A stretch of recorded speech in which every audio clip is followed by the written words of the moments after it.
5 signs you're about to encounter the person who transforms everything. There are moments when the universe, instead of screaming, whispers, not with chaos or fireworks, but with such profound stillness that something inside you, quietly, permanently shifts. Sign 1. You begin detaching from all that once defined you. This isn't born of bitterness, but because your soul no longer clings to the familiar noise, the faces, the places, the habits. They simply start to fade. It's not because they were wrong, but because you are no longer that person. Seneca once wrote, "Every new beginning comes from some other beginning's end." Before a powerful connection enters your life, the universe breaks your attachments. It makes space, either by force or through fatigue. You stop chasing the wrong people. You stop explaining your silence. You start finding beauty in your own solitude, okay? And it is within this sacred space that the right person finally finds you. Not because you were actively searching, but because you finally became still enough to be seen. Sign 2, you begin healing in silence and becoming in secret. You stop announcing your evolution.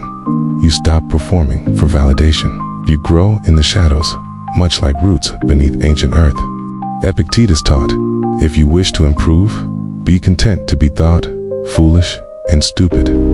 You begin saying less and seeing more. You walk with less noise, yet carry more weight. This isn't because you've grown cold, but because your energy is no longer scattered among people who fail to understand your fire. And this fire, this quiet, burning center of your being, is what draws the right soul to you. It's not the mask, not the highlight reel, but the raw, disciplined version of you that has survived storms in silence. We aren't waiting for perfection. We are waiting for alignment. Nice. And the person who will change everything won't awaken your ego, but your essence. 'Cause the one who changes everything won't be a savior. They will be a mirror, reflecting the version of yourself you most forgot was real. You don't find this kind of person by luck. You meet them when you are finally whole enough to no longer need them. And that is when everything changes. Sign 3. You stop looking for intensity and start craving peace. Not the kind of peace that avoids life, but the kind earned through inner war. Before someone truly life-changing enters, you begin to lose your appetite for shallow thrills and loud distractions. What used to excite you now drains you. What used to validate you now bores you. You no longer desire the storm, you want the eye of it. As Marcus Aurelius wrote, nowhere can man find a quieter or more untroubled retreat than in his own soul. And when you finally rest there, you attract someone who isn't impressed by chaos, but drawn to your calm. Because the soul that is ready for a real connection is one that has already made peace with itself. Sign 4.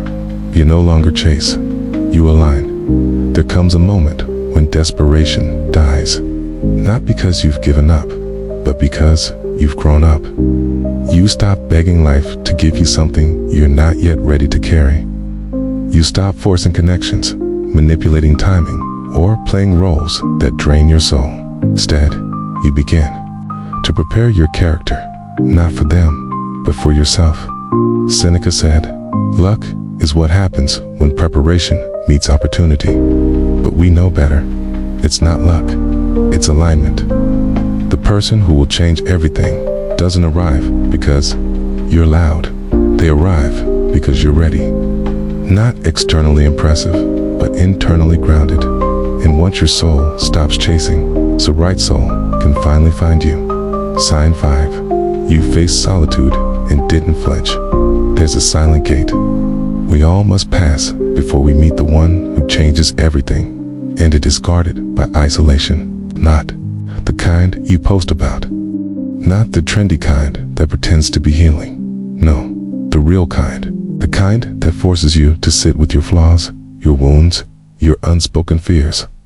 It is in that abyss, when no one is watching, no one is applauding, and nothing is distracting, that your essence is burned clean.